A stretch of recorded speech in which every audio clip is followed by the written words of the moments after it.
Law 39. Stir up waters to catch fish. Judgment. Anger and emotion are strategically counterproductive. You must always stay calm and objective. But if you can make your enemies angry while staying calm yourself, you gain a decided advantage. Put your enemies off balance. Find the chink in their vanity through which you can rattle them and you hold the strings. Observance of the law. By the late 1920s, Haile Selassie had nearly achieved his goal of assuming total control over Ethiopia, a country he felt needed strong and unified leadership. As regent to the Empress Zewditu, stepdaughter of the late queen and heir to the throne, Selassie had spent several years weakening the power of Ethiopia's various warlords.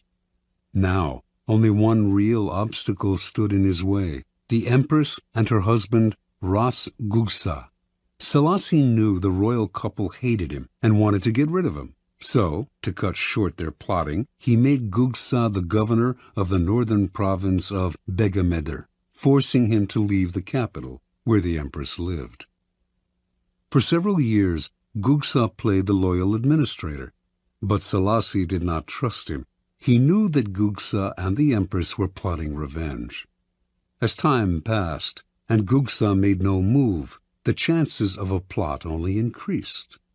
Selassie knew what he had to do: draw Gugsa out, get under his skin, and push him into action before he was ready.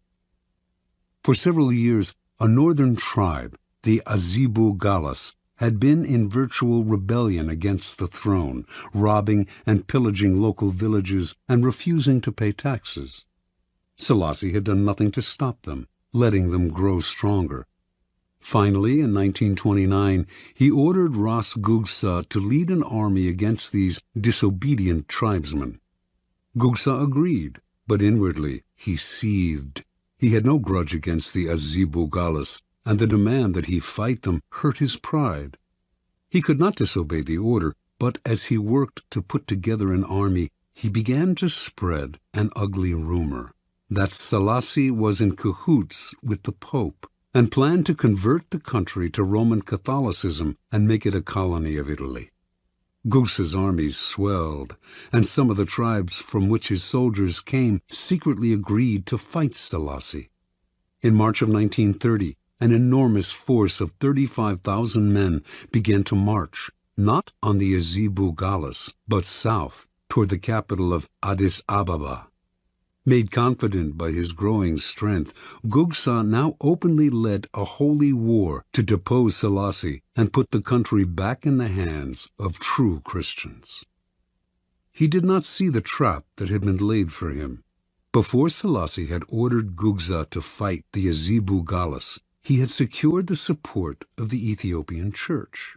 And before the revolt got underway, he had bribed several of Gugsa's key allies not to show up for the battle.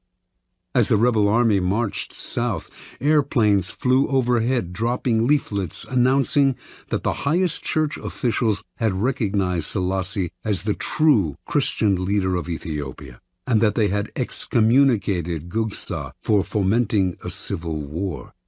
These leaflets severely blunted the emotions behind the Holy Crusade.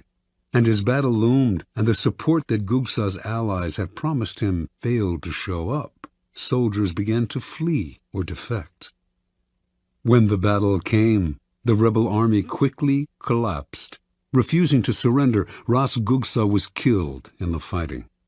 The Empress, distraught over her husband's death, died a few days later. On April 30th, Selassie issued a formal proclamation announcing his new title, Emperor of Ethiopia. Interpretation. Haile Selassie always saw several moves ahead. He knew that if he let Ras Gugsa decide the time and place of the revolt, the danger would be much greater than if he forced Gugsa to act on Selassie's terms.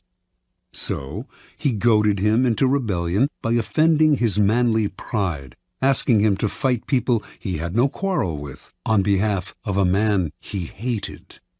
Thinking everything out ahead, Selassie made sure that Gugsa's rebellion would come to nothing, and that he could use it to do away with his last two enemies. This is the essence of the law. When the waters are still, your opponents have the time and space to plot actions that they will initiate and control. So stir the waters, force the fish to the surface, get them to act before they are ready. Steal the initiative. The best way to do this is to play on uncontrollable emotions: pride, vanity, love, hate. Once the water is stirred up, the little fish cannot help but rise to the bait. The angrier they become, the less control they have, and finally they are caught in the whirlpool you have made, and they drown. Keys to power. Angry people usually end up looking ridiculous, for their response seems out of proportion to what occasioned it. They have taken things too seriously, exaggerating the hurt or insult that has been done to them. They are so sensitive to slight that it becomes comical how much they take personally. More comical still is their belief that their outbursts signify power. The truth is the opposite. Petulance is not power. It is a sign of helplessness. People may temporarily be cowed by your tantrums, but in the end, they lose respect for you. They also realize they can easily undermine a person with so little self-control. If a person explodes with anger at you, and it seems out of proportion to what you did to them, you must remind yourself that it is not exclusively directed at you. Do not be so vain. The cause is much larger, goes way back in time, involves dozens of prior hurts, and is actually not worth the bother to understand.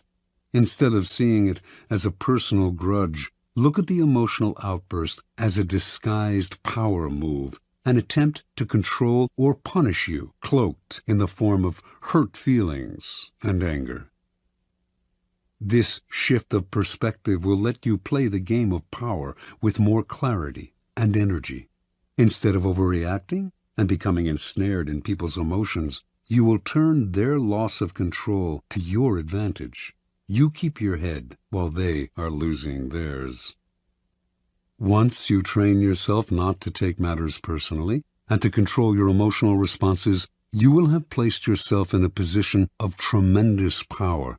Now you can play with the emotional responses of other people. Stir the insecure into action by impugning their manhood and by dangling the prospect of an easy victory before their faces. With the arrogant, too, you can appear weaker than you are, taunting them into a rash action.